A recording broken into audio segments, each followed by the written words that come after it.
What was it like working with Tyrone Power? I crack myself up sometimes, but anyway. Well, let me tell you, just as an addendum to we were talking about Nightmare on Elm Street 3 is the one of the producers of Nightmare on Elm Street 3 and I are going to be working for a few days next week together in Kentucky. So Cool. who knew, right? Well, you never know. So don't. If you piss the wrong person off, you might not have those opportunities, right? This is what I'm saying. This is what I'm saying. Now, why don't you tell us the film that we're doing right now? Okay, a couple weeks ago we did Nightmare Alley. Guillermo del Toro directed it. Right. With Bradley Cooper's in it. All the bells and whistles and all that. It's a remake. This is actually the original movie, which is from a book. But the same title, of course. But this has Tyrone Power, who's very charming. But I didn't know much about Tyrone Power. I looked up his career and I was like, I don't think I've seen any of his movies. Maybe one. And then I didn't realize he died of a heart attack at 44, like on the set. Yeah, he died young. He died on the set in Spain, I guess it was. Yeah. And I think that he was also in World War II. I think he was, yeah. Because was most a of his stuff was grunt. right after the war. He was like a grunt in World War II, you know? But I found it pretty... I was impressed by him. I hadn't really seen him in anything, and I was like, okay, he has a lot of charisma, and he's carrying this movie on his shoulders, basically. Yeah, he is actually completely carrying this movie. Yeah. You know, I even noticed that there are not a lot of secondary characters that are anywhere near his status. But I'm going to throw There's this always out. a but. When you're talking about actors, there's always a but. Here's the point. Here's the thing: is even in his world, in this world, he is above everybody else until he isn't. Yeah, no, that's actually a good point because that's what the whole story's about. It's about. It is literally. I mean, it is the story of a cycle of a guy that is a con man. Yeah, this how you deceive everybody and then where that could end up. Yeah, and then eventually when the rubber meets the road, you become a skid mark. Yeah, I thought this was actually, I thought the story was better woven than the remake was. I thought it was too more interesting. And it was a little darker. It seemed like, for me, for a 1947 movie, it didn't seem kind of dark. Like, I mean... Well, you know what? He also...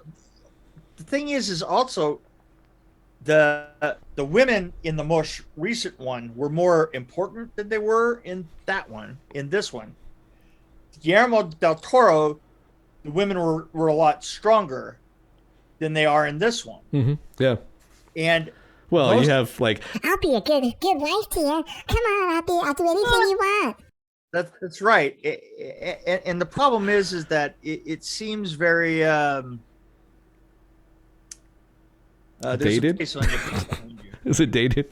What's happening? What was that? I don't know, but she was screaming at me. Yeah, she was right in your ear. So Well, no. So it showed that that character, the girl that went with him to the big city, whatever. She started off weak, but then at the end she was pretty strong. Like she. Right. Well, not only, but this is what I was going to point out is that she. I mean, both characters, the Molly in both of these, right, does the one turn away, right, and says, I'm forget you, and da da da. What I do like about this one is that there's a little bit of a redemption at the very, very end, which I thought was kind of sweet, Which of course Guillermo del Toro didn't do that. No. He just let the guy twisting in the wind. Yeah, this had a better ending. Well, 1947 ending for sure. Yeah, no. But I just thought the whole thing was dark up until that point. Actually, like it was. This Well, is that's what I'm saying 1947. I'm like, okay. The other one kind of got light light and airy in the middle, Right. and then just dived you in at the very end and left you as a geek. And I did like how some of the story was different here. In this one, it was a little different. His relationships with certain women it was a lot different. Right. Yeah. And the death of a certain character. Yeah. That was part of that the was darkness. so different. Yeah. That was part of the darkness, was the death of that character being on his, working. It's because there was no weakness in that character in Guillermo del Toro's until he completely fell apart at the end. Right. In this one, he carried a weakness with him that kept coming out in, the dreams and how he sleeps and all the rest of that. So I think that made it better because it was more. I think it did. I suspense. think that it didn't make it so cut and dried. I also have to say that this was a really well done film.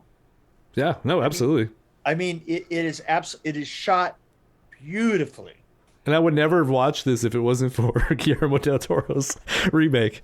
Right. You know what? And it's a funny thing. I got to thinking that. I thought I would never have seen this if it wasn't for Guillermo del Toro. And yet the richness of, it was a black and white film. And it's really not like I said it was dated as far as the way the sexes are treated, but I think it's not dated as far as story or how it's shot. It's really well done. It's gorgeous. Well, one thing that I've always noticed about black and white film is that black and white film, when it's done right, when the lighting is right, when when they were using good stock and all the rest of that, they only had a very thin.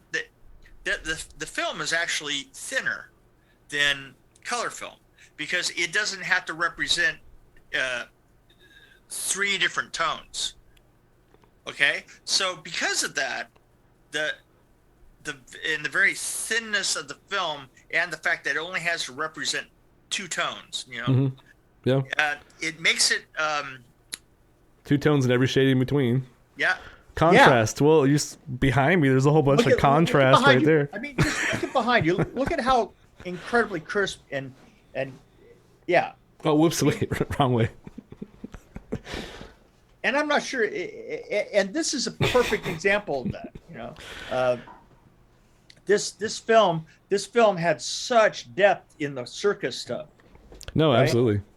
Of course, I have to say is the rest of the circus stuff in Guillermo del Toro's was beautiful, right? And the geek was more interesting for sure. Yeah, well, I don't even remember seeing the geek at the beginning. I was like, "Where is he?" I had to rewind it. I'm like, "Did I miss the geek?" There wasn't a lot of geek. No. Right. There was. By the way, and let's go for the second thing. Because we saw the geek in Guillermo del Toro's in the very beginning, immediately you knew that the other guy was going to wind up being the geek, right? Yes. I mean, instantly you went, oh, well, that it's like if there was no doubt, all you had to do was look at the geek and look at him looking at the geek and go, oh, well, this is going to be a long drive, but we're going to get to the same place. Right? It's like showing a close-up of a ring. Right. And then, it must be important for some reason. And then ending the show on a marriage, right? Yeah. Right. At a wedding, right? That was exactly, I can't imagine. There was somebody I was talking to about this film, and he goes, well, I said, the problem that I saw, I remember what it was. There was some post somewhere on some films, and somebody posted that this film had a great ending, and I was like, or that Guillermo del Toro's version of this had a great ending, and I was like, yeah, well, except for you saw the ending then within the first 4 minutes of the film. you just saw the ending. Yeah. In this one, they were more careful about not connecting the geek all the way through. Yeah. It was also, it's very clear that different acting styles, Yeah. are very clear too. It's like, so you Yeah, have to well- be comfortable with watching a movie from the 40s. Well, see, and that's a trick, though. I mean, there is something about watching movies from the 40s, or even watching television from the 60s, right? And it's amazing. I'll tell you something that I noticed about television from the 60s, and this is going to blow your mind. But the most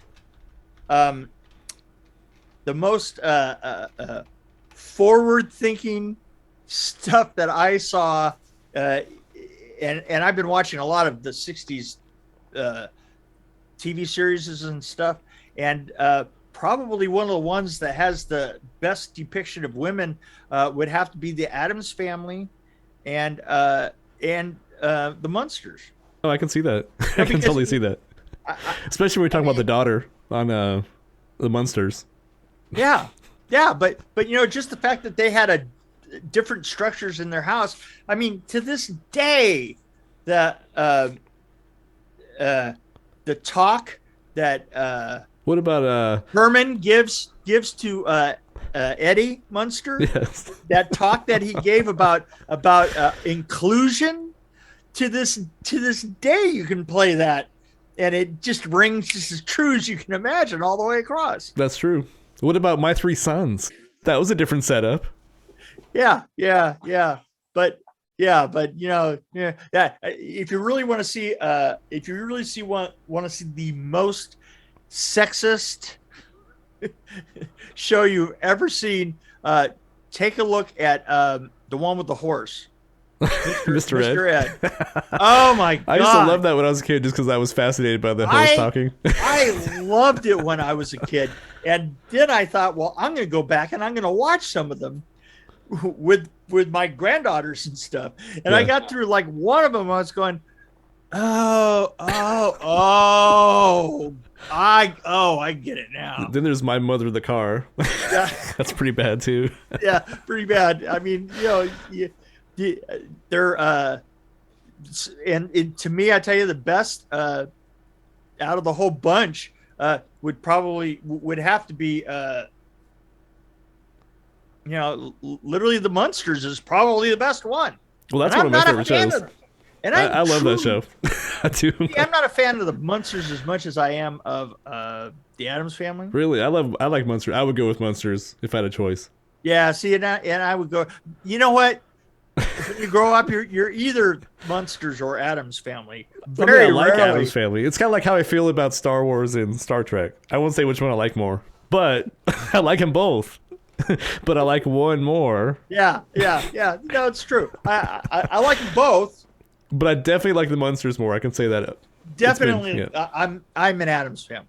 Yeah, definitely. How could you not like Herman Munster? And I'm, you know what? And I'm also definitely a fan of Star Trek over Star Wars. But the problem is that Star Trek lately has become a therapy session. Well, it kind of was already. What the hell happened? The new generation was kind of the start of the therapy sessions, I think, wasn't it? Oh yeah, but have you watched Discovery lately? I need to catch up on that. It's oh my god! Wait until you do, and then you realize that they're all in therapy, and the great thing is that the guy that they're all going that's supposed to be the head shrink of the whole bunch is having his own problems, thinking that he needs therapy. He just doesn't know where to go. Right. Well, no show is perfect. We're talking about sexism and stuff. I mean, I think Thing was a little handsy. Sorry, I had to, well. I had that sitting on my brain. I had to get rid of it. The thing is you watch shows like that when you're a kid, and the next thing is you grow up and you look like Cousin It. But you do have a good point, though. If you look back at some of the shows, like I look back at some of the shows I used to watch, and I'm like, oh, it's like, what did he just say? Yeah. Be really careful going back and looking at it. You go, oh, yeah. No, I get it now. I think to myself that I grew up in a family that had my mother was very strong, and she was a probation officer and all the rest of that, and had gone to college and was an artist, and at the same time, and I had barely realized this, but she was full grown in World War II, as was my dad. My dad was a pilot, and when you realize that while I was still in high school, that for her to get a credit card, she had to be co-signed by my father. Oh, wow. That's crazy. And I remember her bringing this up at the time, and I had no idea what any of that meant, right? It changed in 74. So, wow. So like only a year later, I was like out of high school. So I just didn't, until you get down and you look at it and you go, man alive. That seems pretty screwed up. Yeah. Anyway, I think I've completely gotten off the track there. Speaking of therapy sessions, how does Cousin It remind you of your mother? That was the last thing you said before. Well, yeah, there you go. Okay, so Star Trek. If you need therapy, watch Star Trek. If you want a good escape, watch this movie. I think people should watch this because I think it's one that I had no idea. It is incredibly well done. And it's like 3 years after, isn't it 3 years after World War II? Do I have my years right? It's after World War II. So if Tower and Power was in the military, he probably literally just got back from the war, like right before he shot this. Yeah, you have to. Yeah, I think that this was done in 40. Was it 47 or? It came out in 47. Yeah, so came out in 47, right? So in 46, he had already gotten back and gone directly, to. Yeah, he was. I think that he was a gunner in a plane. Oh wow. In one of the small planes, in a two-engine, like a two-engine A-26 Marauder or something like that. Boy, yeah, I've tracked too many of these people lately. I'm always for some. You know what? I'm of the age. See this beard? See all that gray hair? Okay, that means immediately that you have a certain fascination for World War II. Yeah, and that's why I made the mistake of thinking you worked with Tyrone Power, but no, you didn't work with him. You just studied him. You know what? And you know what I want to say? I want to say fuck you for that. Sorry. I mean, I have gray hair. You can't see it. Well, here we go. See? I have a little gray hair. Yeah.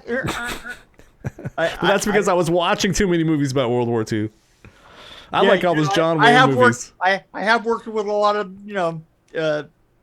I worked with Phyllis Diller. I know. That's awesome, though. I mean, that's awesome. I worked with Phyllis Diller, who the thing that was really funny about her is she used to laugh all the time about the facelifts and stuff like that. And the thing is when I worked with her, and she was like pretty old, her hands literally looked like a raven's claws. Was that on Tales from the Dark Side, or was that? It was Tales from the Dark Side. Funny that you, yeah. I mean, well, Tales from the Dark Side had a lot of older actors on there, right? Yeah, I mean, Larry Tenney. We had a lot of guys come through there that were like, old royalty and stuff. You can't see that nowadays. You have to buy the Johnny Carson roast to see anybody that's. Yeah, exactly. Of any oh name yeah, or whatever. No, Dean Martin did the roast. Dean Martin roast, yes. Dean Martin roast. Right. Yeah. Dean Martin did roast all the way up to. I think he was still doing them in the 80s, when he was doing nothing but doing a roast, and then he'd go back and he was fascinated with TV. Wasn't he busy pissing off Jerry Lewis? Well, the two of them were thrown together. So at some point in the 80s, there was like some guy that thought that he was going to make love between the two of them. Yeah. Invited the two of them onto live TV at the same time. Oh, wow. Right? Yeah. And it was at one. Was it the telethon, or was it? No, it wasn't the telethon. It was I can't remember it, but evidently the two of them were just frosty as hell to each other, and they never saw each other again after that. So See, and that's another thing. I like all the Martin Lewis and stuff, all the Martin Lewis movies. I like all those cheesy movies they made, yeah, never like at the army and stuff like that. I swear, for my entire I like life, stupid things. Jerry Lewis's just the sound of his voice to me is just Hey, lady! oh god. See, I own the Nutty Professor. I have all those movies. I have the Bellboy. I have Cinderfella. For some reason, him and Dick Van Dyke, were two guys that I just cannot. See, it's funny. Those are two of my favorites. Can't stand either one of them. I think Vincent Price agrees with you. I like Dick Van Dyke and Jerry Lewis. Yeah, there you go. So you gonna rate this movie? I'm gonna rate this movie. Oh, it's a hard one. What did I rate the other one, the remake? Because I want to rate this more. I don't know. Wait, I think I said it was average. It was like a 3. We were pretty average. We were pretty average on the other one. I give us a pretty good rating. It's a pretty solid movie. I don't think it blew me away, but I think. Yeah, I'm saying a 3.8. I liked it a whole lot. I liked it. I gotta tell you, I liked it a lot more than I liked the new one. It's Guillermo did a great job of the circus, but for the rest of it, this one just kind of kills it. Exactly. No, I think I'm gonna give this a 3.9 just because I feel bad that the actor died when he was only 44, and I'm older than that, so I feel old now. Yeah, makes you feel weird sometimes, doesn't it? Yeah, it's like, should I be more careful? It's like I'm getting to the age where there's a magic number that you have to look out for. Evidently, it's 69. Because 69. I was looking for that my whole life when I was a young lad. Yeah. But is it real? Is it real? No.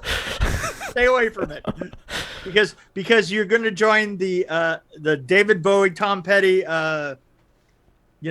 Heartbreakers tour. Well, if you just breeze on past it, heaven. You got to be like Mick Jagger and just keep going.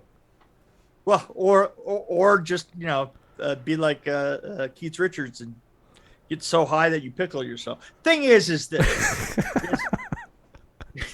If you go with the Keith Richards thing, you had to have started early. Yes.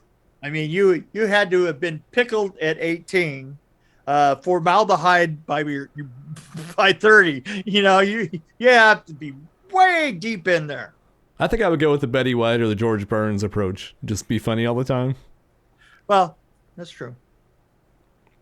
Betty White, I don't know. I think she might have done some witchcraft or something because she looked really good when she was older.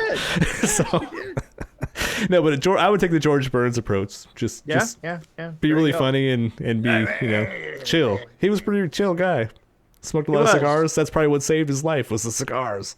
Yeah, he went to his wife's tomb every day and put his hand on her breast. On her breast.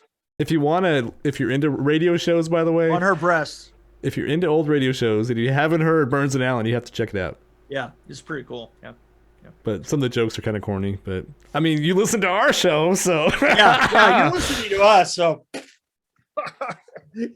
you have absolutely no taste.